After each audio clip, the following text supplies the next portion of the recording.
Good morning, good afternoon from UNESCO-UNEVOC in Bonn, Germany. My name is Alexandra Filipova, and I'm an Assistant Program Officer at UNESCO-UNEVOC. It is my pleasure to open this webinar on Internationalizing Vocational Excellence, a new self-assessment tool for TVET. We had a total number of 269 registrations for today. This webinar is organized by the Bridging Innovation and Learning in TVET or BILT project in partnership with the European Training Foundation. The BILT project is implemented with support of the German Federal Institute for VET or BIBB and sponsored by the German Federal Ministry of Education and Research. One of our key BILT project objectives is to exchange information among the global TVET community through our bridging events, and this webinar is one such example. Apart from that, BILT also develops various knowledge products, including our growing database of innovative practices, our Atlas of Emerging Trends in TVET, and the upcoming publication on the dual green and digital transition in the hospitality and tourism sector by the BILT expert group. As part of our capacity building efforts, BILT is also developing an online self-reflection tool for TVET providers, which will help them assess their preparedness to identify, integrate, and implement new qualifications and competencies. The tool has a special focus on green and digital skills. If you would like to take part in our future events or consult our knowledge products, please view our website and subscribe to our updates. My colleagues will post the link to the BILT site in the chat. As many of you know, UNESCO-UNEVOC acts as a global knowledge hub for TVET. One component of this work is creating a global database of toolkits, which brings the many and various toolkits for TVET providers in one single place. In particular, today's webinar will discuss the International Self-Assessment Tool for Centres of Vocational Excellence, or ISATCOVE, which is being developed by the European Training Foundation. With this, I would like to pass the floor to my colleague Sarah Elson-Rogers, who will introduce today's topic.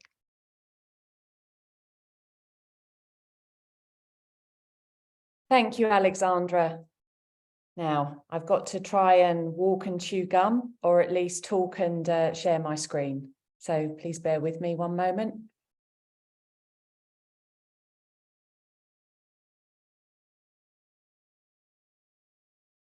All right, that looks as though it's working. Great. So yes, as Alexandra said, my name is Sarah Elson-Rogers, and I have been working on the TVET toolkit database at UNEVOC. Before we get into the content, let me quickly just outline some housekeeping rules. So the webinar can be viewed with subtitles.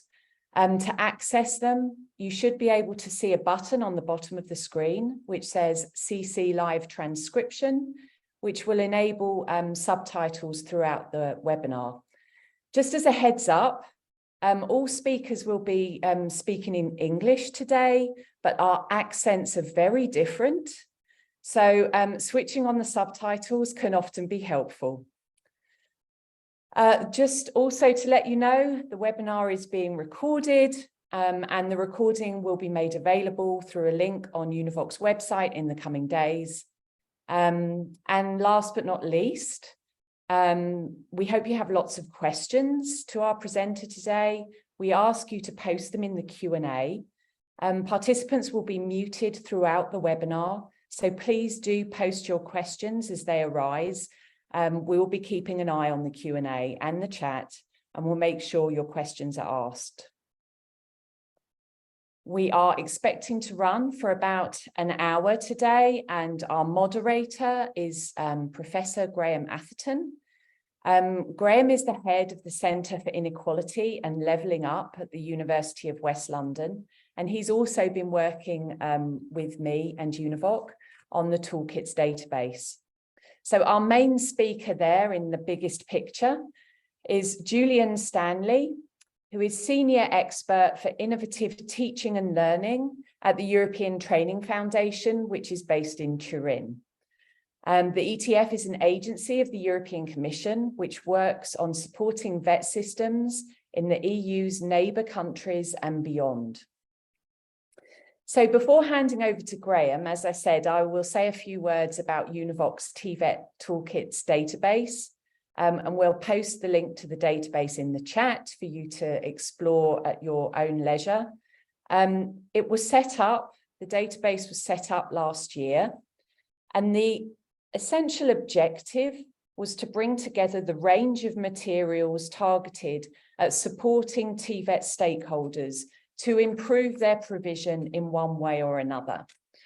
I'm going to show you some screenshots from the database. You can see on this screen that you can sort the toolkits by a number of different parameters and criteria. Basically, you can sort them by method, which is how they're sorted in this slide, and by target group and by theme. So as you can see, in terms of the type of toolkits that we have in the database, we have toolkits which are based on diagnostic tools, such as benchmarking surveys and other means of self-assessment and performance measurement. The toolkits are often related to a specific topic. For example, if you look closely, the last toolkit listed on this slide is how to benchmark the online learning experience in further education, or VET, essentially. The database also includes examples of good practice, case studies, and guidance how to improve certain aspects of VET provision. For example, there's one particular toolkit which includes checklists on how to improve inclusivity in VET.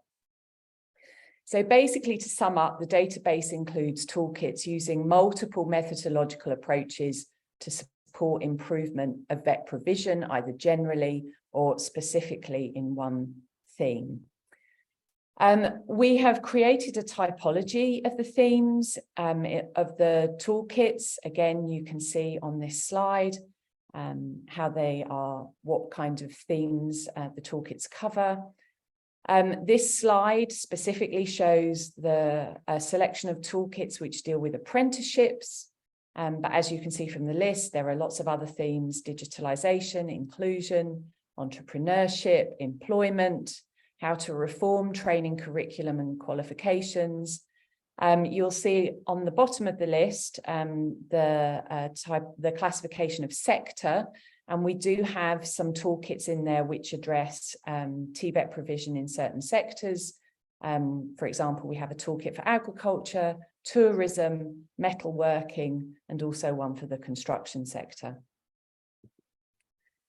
So in terms of the target groups for the toolkits, some are targeted to a single group of VET stakeholders, for example, teachers, learners, researchers.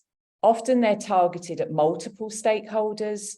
Again, on this slide, you can see listed the compendium of tools for labour market assessments, which is equally relevant to labour market partners, NGOs working in international development, TVET managers, and researchers. Now, I'm pleased to say that many of these toolkits have been developed by UNEVOC. A selection of 3 are presented on this slide, but these are 3 of many. And you can see the first one, providing innovative solutions to TVET delivery, entrepreneurial learning in TVET institutions, and understanding the return on investment in TVET. As I said, these are just a selection of 3, but there are many UNEVOC toolkits in there. What our database doesn't cover is how the toolkits are used and by whom. Are VET stakeholders using these toolkits? And if so, how? So before I describe what's on this slide, I want to say a little bit about the rationale for the transformation of some of these toolkits into a more process-based systematized approach to performance management and improvement. I know all of us are completely overloaded basically with information and advice on improving what we do, not just in TVET, but in every aspect of our lives. We have mountains of papers and books that we couldn't possibly plow through in multiple lifetimes. In terms of TVET toolkits, this is being recognised by an increasing move away from written toolkits to those which engage users in an assessment process. And as Alexandra mentioned, the BILT project at UNEVOC is working on creating an online self-reflection tool to engage TVET stakeholders in a group review and reflection process. The toolkit is derived from a publication which was targeted at TVET providers, and the publication discussed how providers were adjusting their provision to meet new labour market skills demands. Specifically, again, as Alexandra indicated, how TVET providers go through a process of identifying, integrating, and implementing new skills into curricula and qualifications. The mechanism itself, the mechanism of self-reflection, requires the involvement of all TVET provider stakeholders. So that includes managers, teachers, educators, learners, external partners, for example, those that they might be working with on apprenticeship and work-based learning, in a two-step process. Step one asks providers to map their current practices and to identify their priorities in new qualifications and competencies. And step two involves TVET providers basically in a process of analysing their strengths and discussing opportunities to improve institutional performance. And by the end of the process, a provider has assessed their performance through deriving 15 quantitative indicators, whilst at the same time, they have undergone a structured process for an in-depth qualitative reflection on how to identify, integrate, and implement new, for example, digital skills and green practices into TVET provision. All right, we're pretty confident that our database is quite comprehensive. But if you find we're missing some toolkits, you can let us know. We have buttons all over the database encouraging the submission of new toolkits. And the database is really easy to navigate. So do take a couple of minutes to have a look after the webinar. There are lots of toolkits available targeting certain TVET issues and topics and targeted at a range of stakeholders. All right, so moving on to our topic for today, the European Training Foundations, and I've spelled out the full acronym there, International Self-Assessment Tool for Centres of Vocational Excellence. And I'm sure by the end of today's session, that's going to just roll off everybody's tongues. So, and it's to ISATCOVE now that we turn our attention. And at this point, I will hand over to Graham, who will just say a few words about today's agenda and will introduce our speaker, Julian. Over to you, Graham. Thank you, Sarah. I'd just like to echo what Sarah said as well about the toolkit document. It is meant to be a living resource, so please, I did work with Sarah on developing the database. So if you do have toolkits and things you're working on, do please submit them and we develop and grow. So a dynamic space. It's very important that we reflect and include everything that's going on across the world in this area. Let's move on now to the main part of the event today. We'll hand over to Julian in a moment. Julian will speak for around 20 to 25 minutes. Then there'll be opportunity for questions. Do please pose your questions in the Q&A as they come to you, as they occur to you, while Julian is speaking. So we can use our 20 minutes for questions as effectively as possible. But as Sarah said, Julian is an expert in his field. After a long career working primarily in the UK on pedagogy and higher education and further in teaching education, he's now leading this wonderful new assessment tool. I'll hand straight over to Julian to give you the full explanation, hopefully a chance to see it in action. And then please, as I say, do pose your Q&A questions. We'll come back and have a lively and effective discussion, hopefully, for the last 20 minutes of today's session. So, Julian, over to you. Well, thank you very much indeed. I'm hoping that you can see my screen and me as well. I'd like to start off by thanking Sarah and Alessandra and Graham for inviting me to come and talk to you today. I do feel that listening to all three of them, I'm very much in the right place.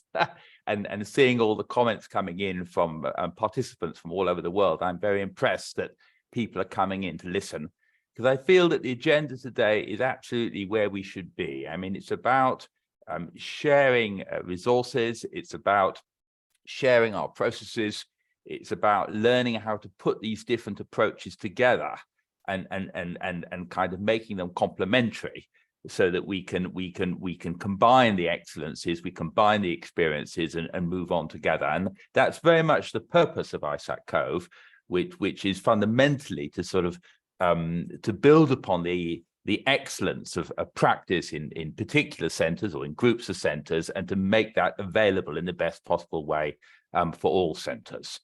So I'm going to say a few words about Centres of Vocational Excellence and this tool for self-assessment. I'm going to sort of start off just by focusing on this idea that the tool is a tool for the development of excellence, for improvement, in other words, and for its transmission. Now, Centres of Vocational Excellence have been supported by the European Union, particularly through Erasmus+, which is committed 400 million euros to develop them, but also by many national ministries as a way of making vocational education and training more relevant, more attractive, and more responsive to the needs of stakeholders, markets, but also learners. Okay, the idea is that Centres of Vocational Excellence offer concrete models of excellence. So it's not just a question of setting out ideas about what is a good practice or what is an ideal institution, but it's about building upon what is actually happening, what real centres or groups of centres are doing, whether it's a question of provision or it's in leadership or in what they're seeking to do with their partners.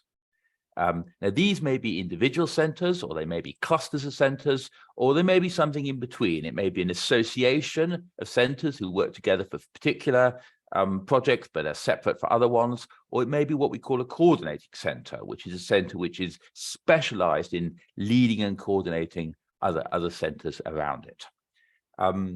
So all of these things we're calling centres of vocational excellence, because it's not very easy to sort of say one is and one is not. There are different understandings of what works best in different contexts. Now, the ISATCOVE tool makes it easier for VET providers to learn from these coves, but also to improve and develop with coves wherever they are in the world. So it's a way of making what's going on in coves more accessible, more transmissible to other VET providers, whether they regard themselves as coves or whether they're seeking to become coves. The tool can be used by individual centres, but it can also be used by clusters, or it could be used by region, a group of centres together, or it could be used in a particular project, in a short-term coming together of actors to achieve something particular. What do we mean by excellence?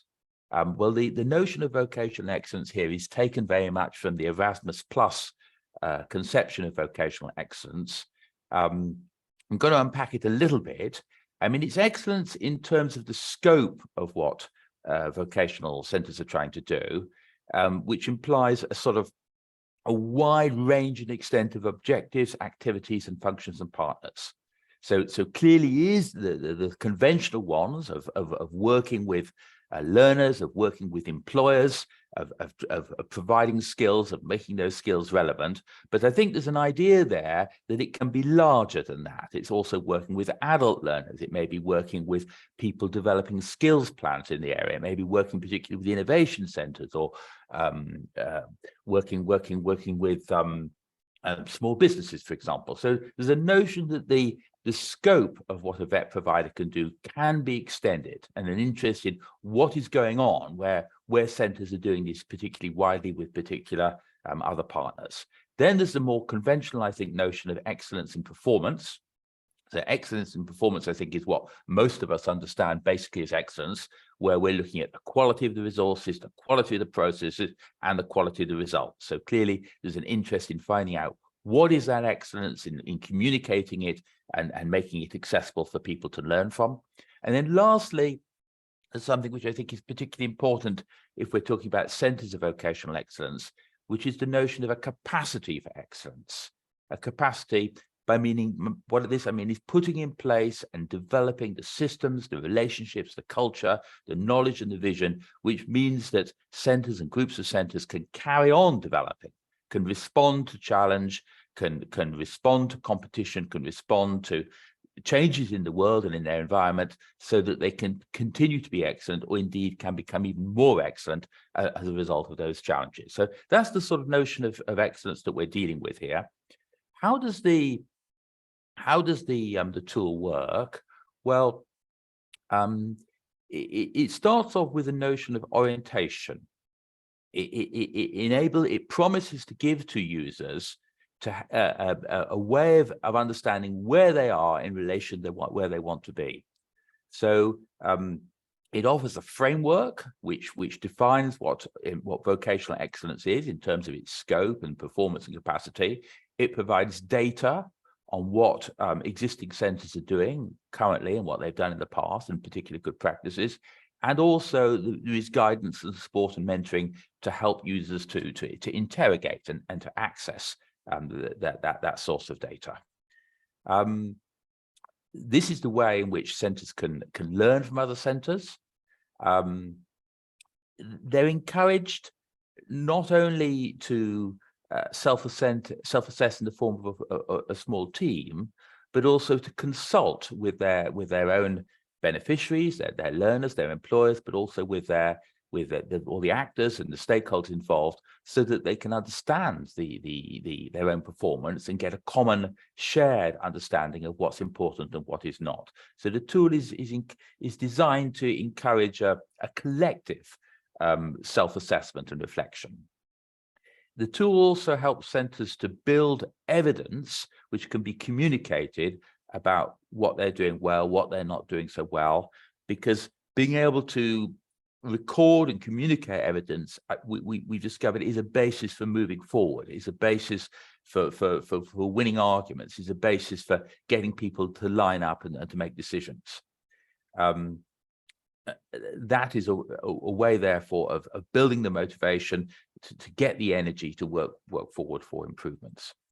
The tool also is very much about a tool where different centres come together. They have choices about what data they want to share, about what partnerships they want to enter into. This is a fundamental way in which centres can improve. It's very difficult, we believe, for centres to improve by themselves, and often improvements come out of building partnerships, of entering into networks, or of strengthening your relationship with members of your ecosystem. The tool permits you to monitor how well you're doing, and in the light of how well other centres are doing. And lastly, there's a possibility of obtaining recognition. This is not a compulsory part of the tool, but there's an option to gain formal recognition for seeking to become a ISATCOVE, for a commitment to vocational excellence. And at the higher end, there will be an option to gain a label for what you've achieved. And this is where your self-assessment, you can invite it to be externally validated, so that you can gain a more robust and more objective confirmation of that which you've achieved. So I'm going to very quickly show you the criteria. So there are 3 dimensions. These are the key criteria against which centres are invited to self-assess themselves. These are criteria which we've developed in consultation with many vet associations and with many individual vet providers over the period of 2 years almost now. So first of all, there are criteria for teaching and learning. Sort of skills provision is relevant and responsive to the labour market and social needs. There's criteria there about pedagogy and about inclusion and about curriculum. Secondly, there's dimension which is concerned with partnership and coordination, with the way in which centres work with other centres or with businesses or with local government and with other parts of education. And thirdly, there are criteria which are concerned with the governance, the funding, the culture, the capacity for development of the organization. So these are the 23 different criteria. Now, each of these criteria are broken down into a number of indicators. These are indicators which help a centre and its stakeholders to make a judgment about the extent to which it's actually meeting that criterion. And the indicators may be suitable to be answered by a management team, or they may be more suitable to be answered by employers or by learners. So the different criteria are targeted at different sorts of respondent. Now, these criteria and the indicators are not entirely fixed. We've defined a set of them, which we've researched and consulted upon. But if in the future new indicators or indeed new criteria need to be added, that is a possibility. And the tool is designed so that if a project or if a group of a cluster of centres want to add their own indicators and use them themselves, they can do, because we don't regard this as something sort of fixed. It's something which inevitably will change. And where possible, we've tried to show how a particular indicator might be evidenced by some other tool. And in this sense, I do very much welcome the toolkit of toolkits which BILT is developing, because I think very often these different toolkits can be complemented, and one of them can have information which can support another. Where we can, we've tried to do this, but I think there's more that can be done at that. Now, I'd like to very briefly at this point see if I can show you a little bit what the tool looks like.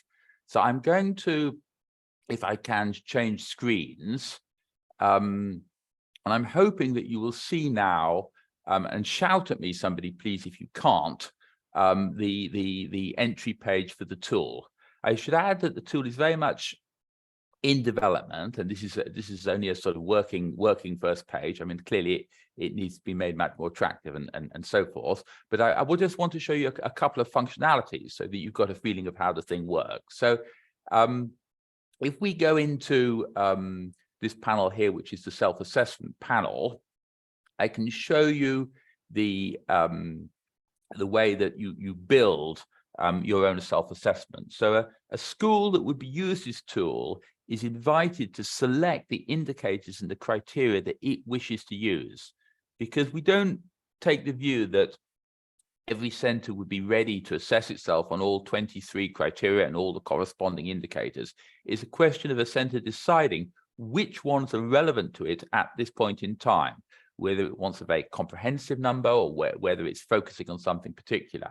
So I've put in already here some indicators corresponding to the very first criteria, which is a criteria of having the right skills, which are relevant and respondent to the labour market. So we can see here there's an indicator in here. In the design and review of our programs, a wide range of tools are used to generate labour market data. So this is a question of finding out information about the labour market to permit you to make the right judgment about what skills you're going to be teaching. The tool shows you what the range of scores are on which you would judge yourself to a large extent, and explains what that means. This is an indicator which would go to the school assessment team, which is the key people in the school, which might be the management team, but a number of teachers, possibly some key stakeholders who would be self-assessing the performance of the team as a key group within the school or in the centre, but obviously not entirely them, because other stakeholders would be invited in. Where there are examples, concrete examples, they would be accessed through here, and this is where you decide that you want to include that or not. If you want to include other criteria, you can select them. So here is a list of partnership and coordination criteria. So this one is collaborate sustainably and effectively with employers. So if you selected this would pull in the indicators in the tool, and then you can decide which ones of these you want to include. So the first one, collaborating with employers, organizations, is addressed in a current strategy. So have we got the strategy there which shows that we're communicating, that we're collaborating with employers? So this is the way that you build your self-assessment, and you customize it to meet your needs. And this is something which you would do as a team, you would discuss, and you would decide which of these different indicators you would want in. So here's the third batch. These are on governance and funding. So these are, you decide which ones you'd include within it. I want to show you, the next thing I want to show you is how once you've decided those, once you've picked those criteria and indicators, they would be responded to. So I want you to imagine that we've decided what our criteria are, we've decided what indicators we think are ready for us. In this panel here, you can see that a particular question is being asked of the user. So this is a question which is being asked of the member of the self-assessment team, and indeed it's the same question. And here, this question is being posed to a member of the key team of people who as I say, would be making an overall judgment on behalf of the school.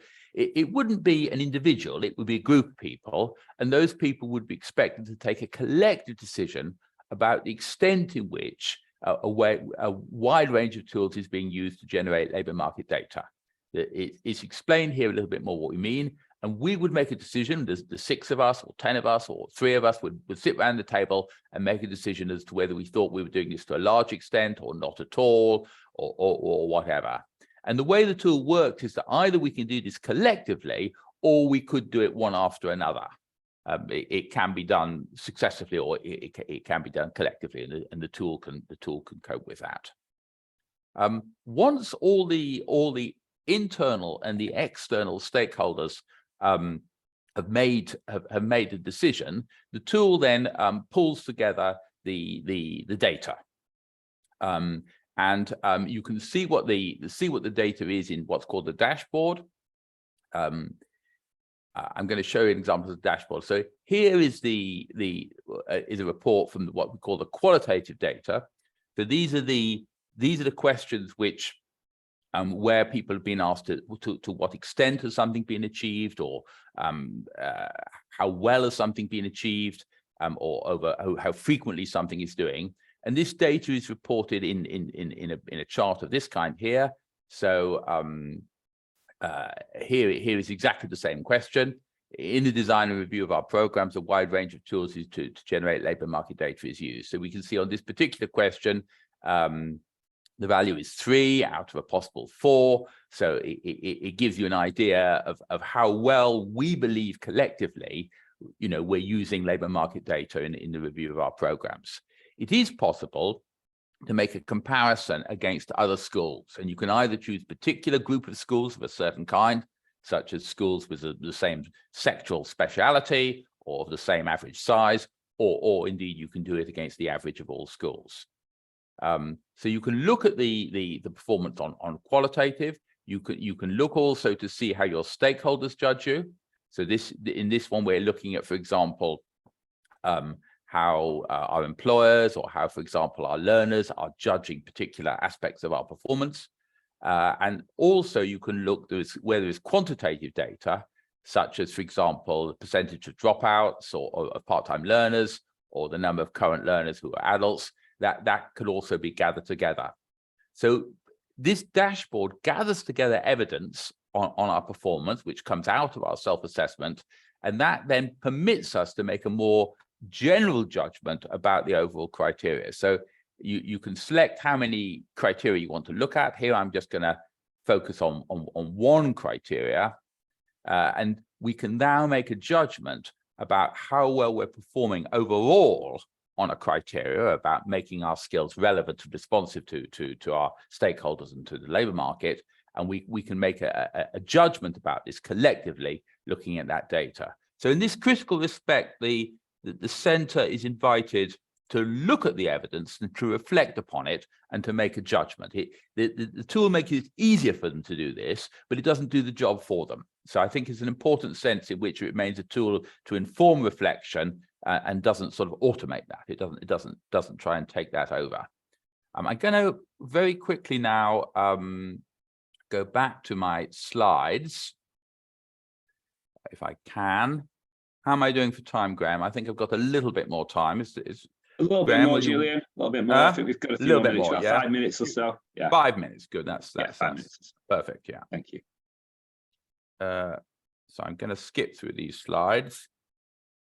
So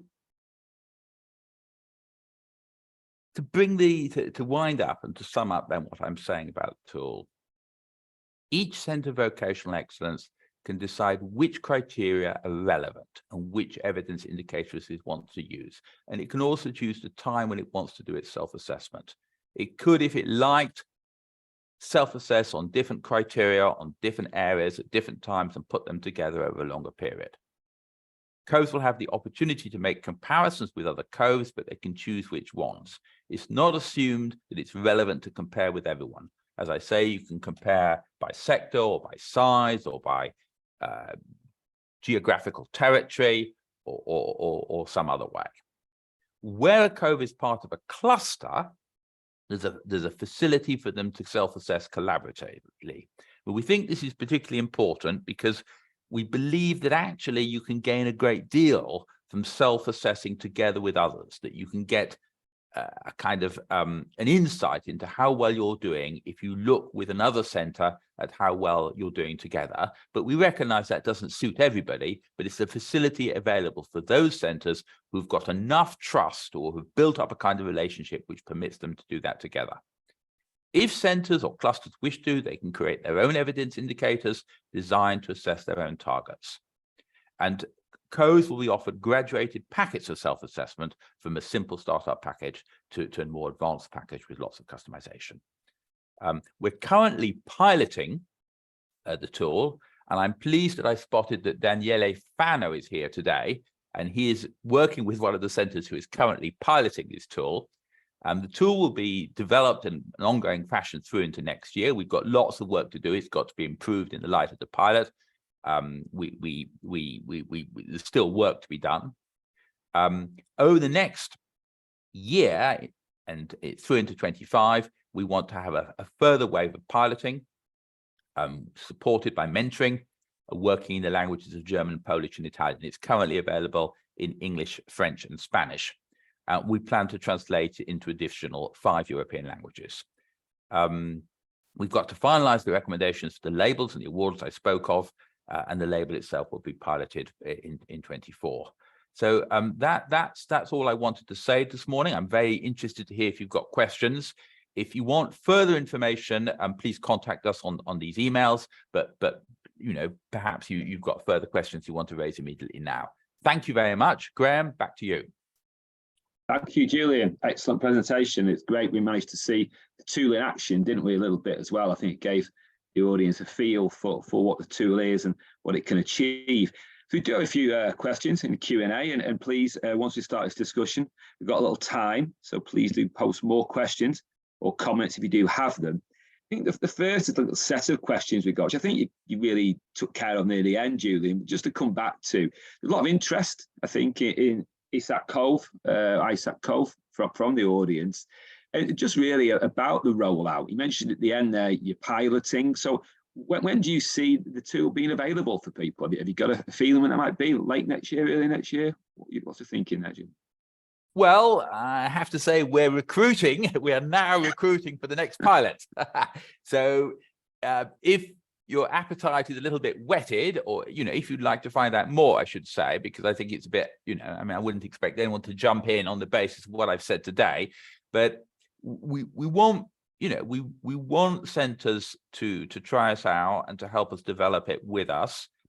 We very much feel that this is one of the, you know, this is in a way what excellence is about. I mean, part of excellence is being innovative, you know, trying out new ways of working with other centres. So those centres who are interested in sharing what they're doing, we would encourage them to get in contact with us so that they can join the pilot next year. We're looking for, you know, 50 or so centres next year who'd want to join the pilot, and probably you know, some more the following year. In terms of when it's going to be completely open to anyone, I can't see that happening until 25. So 24, I see it happening to a more limited number. And one of the reasons for that is I do think people need mentoring. And we've got the resources in place to offer mentoring through 24 into early 25, and therefore we feel ready to invite people in, to get them involved into the future. So by 25, I think it should be more openly available, but as yet, we haven't got the commitment of resources to have in place the mentoring, which I think people will need to make full use of it. Fantastic. So, but there is a process there, and as you said, there's opportunity perhaps for people to be engaged through 24 as well, in some respects as well. A couple of questions that have come through now, Julian, but more refer to the nature of the tool itself. I mean, I think you covered this near the end about the tool. I mean, the question is, can we compare ourselves to schools in our country and schools in the EU and other countries? Presumably, of course, that's the case. You can compare broadly with this. Yeah, I mean, there's a filter, and it's quite sophisticated. Sure. There's a whole number of things. You can do it by size, the size of the school. You can do it by the sector. You can do it by its status. Is it formally recognized as a Centre of Vocational Excellence, or is it not? You can do it by the territory. What country is it in? And then also there's a more customized way of doing it. Schools can elect to form a group which chooses to reference against one another. Do you see what I mean? That's a kind of customized way of saying, okay, we're going to form a club, if you like, a self-assessment club, because we want to work together on these criteria. And for the next couple of years, we're going to make it our business to work on greening, or we're going to make it our business to work on inclusion. And therefore, we're going to have a common set of it. And we will agree from the menu, we will pick them, which indicators we're going to work on collectively. So it can either be by a filter, or it can kind of be, more elective. Fantastic. That leads us into the next question in a way, around the selection of excellence indicators. Is that completely up to the institution or the school or the COVE? Or are there any basic indicators the tool asks us to include in a self-assessment, because they're judged to be some kind of minimum criteria for excellence? Is it totally flexible, or are there some minimum criteria in there that have to be in there when we're talking about indicators? Well, yes and no. I mean, the tool is a tool for centres to use as they please. So sure. At the extreme, a centre can choose exactly what suits them to self-assess when, okay? And if they're doing it in a group, then it's a collective decision. However, if you wanted to achieve a label, if you wanted formal recognition for your involvement in this tool, yes, there are a minimum set of criteria, I mean, in fact, I think to achieve the lower label, it's not specified which those criteria are, but you're told that you have to choose, I think it's 13 of the criteria, 13 of the 23, but it's not specified which those ones there are. If, on the other hand, you want to achieve the higher label, then there's a specification not merely of the number, but also of some, but not all of the criteria you've got to choose. So yes, it's completely free, but if you want to achieve formal recognition, then there's a specification. In terms of piloting, which you mentioned earlier on the phase you're in at the moment, are you getting feedback at the moment there, Julian, from early usage in the piloting phase? Are there things that are coming through that the audience might be interested in hearing about? Yeah, there's a few things. I mean, people are saying they find the tool quite easy to use, that they find it quite intuitive. I'm impressed by this because, but it just shows people are better at using tools than I am. I mean, in comparison to some of the tools that schools are using, I think this is relatively easy, if you know what I mean. People are using much more demanding software. I think one of the big challenges is the engagement of external stakeholders. I think that's always been an engagement for training providers. I don't think anyone is saying this tool makes that difficult. I think people are saying this tool challenges them to do it well. I think I think that some of the pilot schools are managing to do it. They feel challenged to do it. They feel they want to do it. Some of them are finding it difficult to do. It's an ask, isn't it, of schools Sure. to go to their stakeholders Sure. and find out Sure. what their stakeholders think of them. So that's Sure. it's an area of challenge. Clearly, everyone needs to think about how that can be done, and we need to learn from those schools who are managing to do that. So, for example, centres, not surprisingly, centres who bring people in and talk to them are finding that easier than just sending them out things and asking them to respond to them, you know. Schools, I think, want flexibility. They're not very good at all doing things at the same time. They're not very good having tight windows. They need flexibility in order to make things work, to fit them in. I think that there is evidence that that people want the data. One of the messages which is coming back from people is that, you know, we need to have this data on our own performance. We need it to win arguments. We need it to build consensus. We need it to get resources.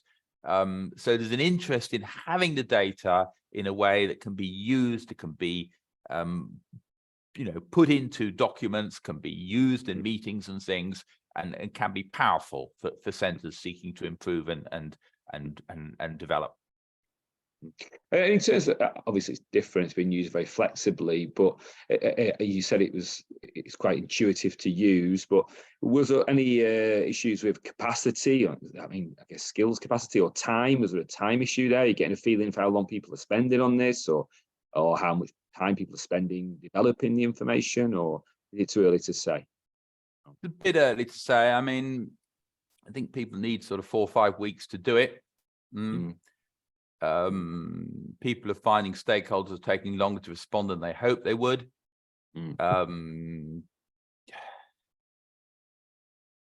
Yeah, I mean, it's a bit early to say. I would say about that. I mean, not everyone has carried it through. You know, it's probably more difficult to do than it looks. But I think the you know, one of the things which has come out of this is there is need for mentoring, and we have provided mentors, and I think that's a benefit in itself, because I think the working on the tool and the evidence it generates, that's the basis for a dialogue with a mentor, and that can help a school benefit from a mentor. And I think you know, the mentoring relationship is very complementary to using a self-assessment tool or indeed any reflection tool. And I can imagine also with the tool that BILT's developing, some kind of mentoring can enable that tool to be really useful to the school or centre. That mentoring, who will those mentors be then? I mean, what will that relationship look like? Have you a vision of that relationship? How it actually? Well, it's part of the pilot. I mean, we're testing it out with the pilot, yeah, and we have mentors who are native speakers of the languages that the schools are working with, and who've got a background, have got experience as mentors, but have also been trained to find their way around the tool. And I think that's working well. I mean, to have someone who the people in the school can talk to, who've been through it a little bit before, who can see what they can and cannot get out of it, who can make connections between the schools and bring schools together a little bit. I think, I mean, we're only at the beginning, we're on the first stage of the pilot, but I think that is a very powerful ingredient within this way of working, because the tool does a great deal, but so do people, and having a human being in there who can do some of that communication work and emphasize the learning and draw out the learning is essential. And we shouldn't fall into the trap of trying to automate learning. The tool is a tool which is used by the learners, in this case people in the school, and the teacher, in this case the mentor, to bring out learning and to reflect upon what's coming out of that. Absolutely, Julie. It can only be as useful and effective as those who are implementing it and those who are around Yeah. and have the knowledge to ensure it's being used. I mean, actually, there's a couple of things in the chat there as well. The questions. There's somebody there who and Natasha there who wants to is a part of a platform of Coves, is interested in joining the pilots. Suggest they email you directly. They're interested. Yeah, that would be great. I mean, I can put my email back in the chat. I think I've taken it down from the screen, so I'll put it back in. Yeah. Yeah. So I think it's directly to Julian on that one. I think another question there was around the data. Once that the tool is up and running and in action, will there be a database of usage of the tool by other Coves, etc., that possibly use it as a reference point for future research or for future benchmarking, etc.? Will you be keeping the data, or all the data will be I guess the Yeah, I mean, the data property of those who've used it?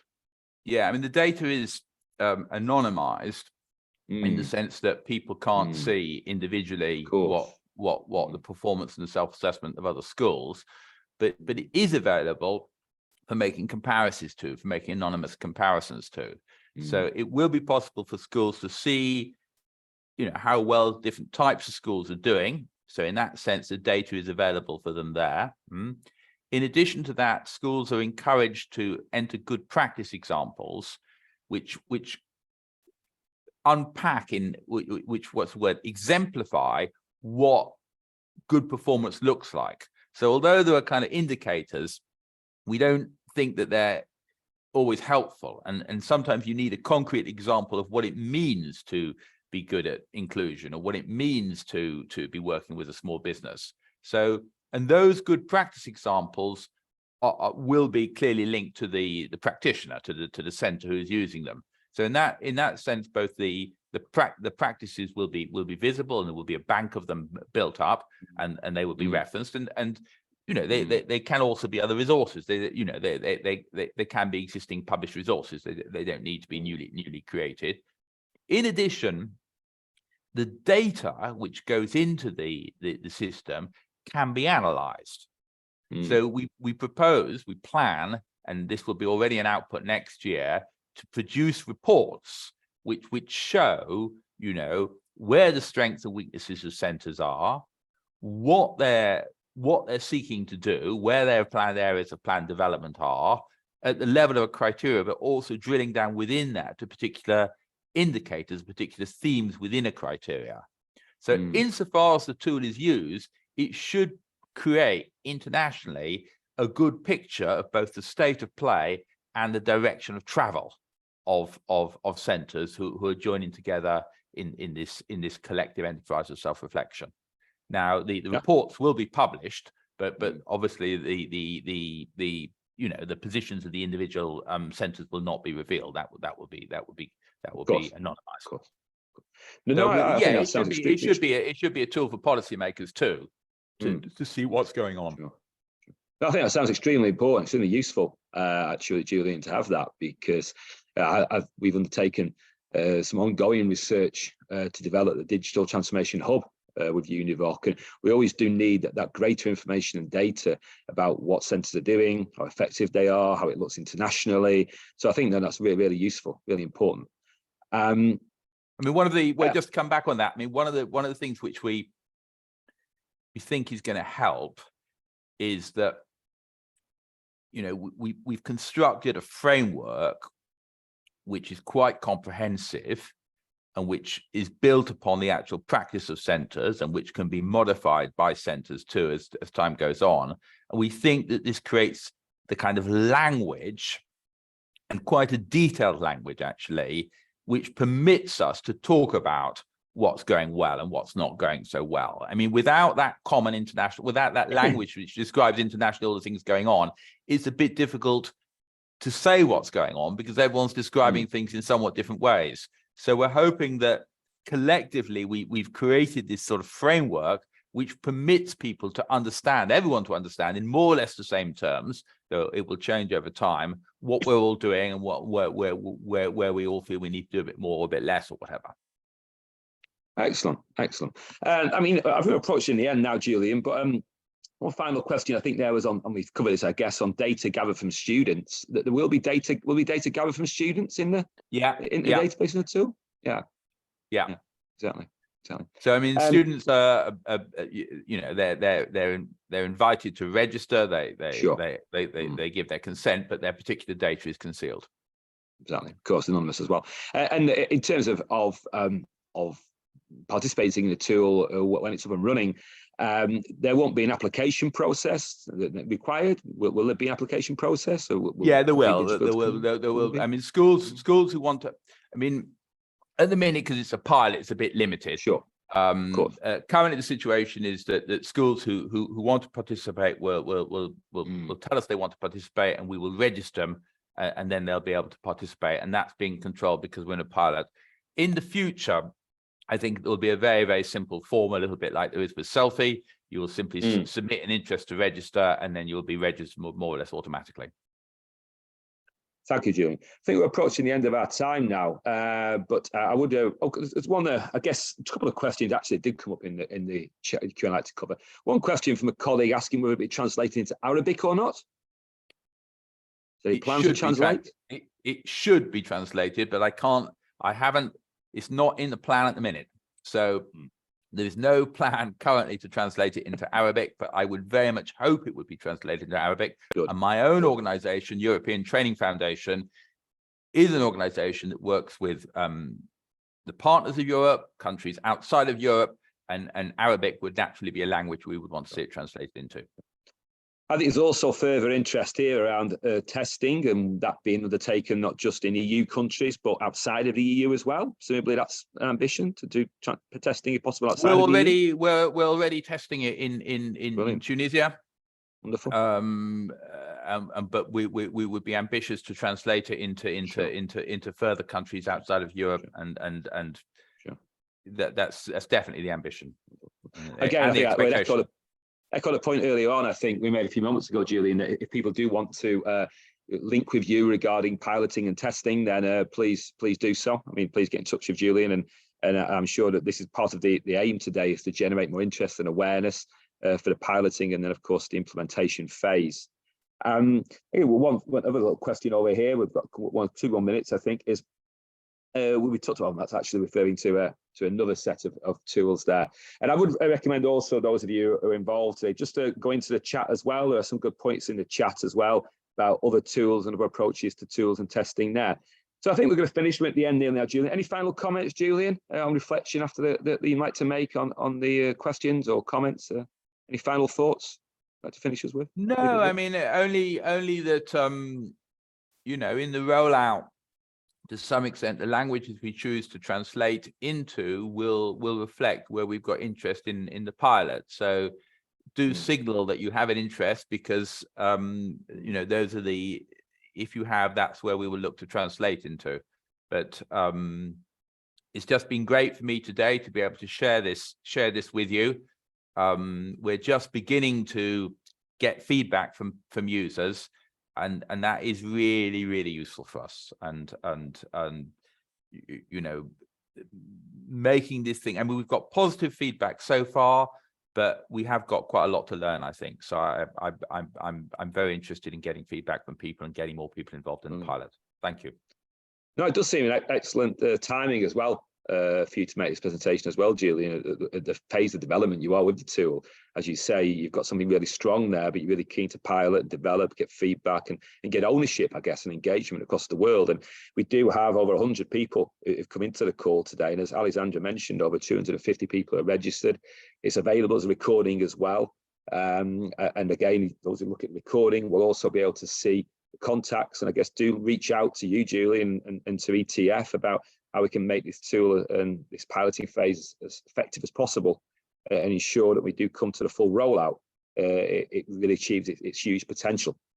I'd like to thank you again, Julian. I'd like to thank Julian, of course, across the world, in a conventional way as well, for his wonderful presentation today. So I'm sure people across the world are clapping you, either internally or in their own rooms, etc. Giving you, if we're all physically together, as we used to be, if ever possible to do so, I'm sure they'll be doing that as well. I'd like to thank as well everybody for participating.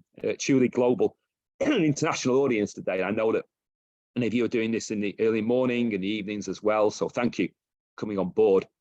One final thing to say, do have another event coming up on Thursday at the same time.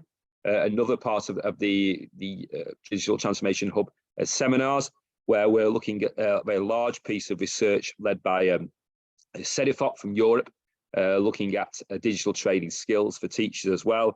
Another presentation about some of the learnings from that survey as well, policymakers and practice as well. So please do look on the website as well. If you enjoyed today's seminar, if you have time, please come on Thursday as well. We'll look at another different element of the work that UNESCO and UNEVOC are taking forward. So thank you as well, Alexandra. Thank you as well, Sarah. And I wish you all, wherever you are across the world, a good rest of the day, or a good day to come. Or I guess if you're in the middle of the day, then let's get through that rest of the day as well. Thank you again, Julian. And I think unless anybody else has anything to say, I think we'll close the event.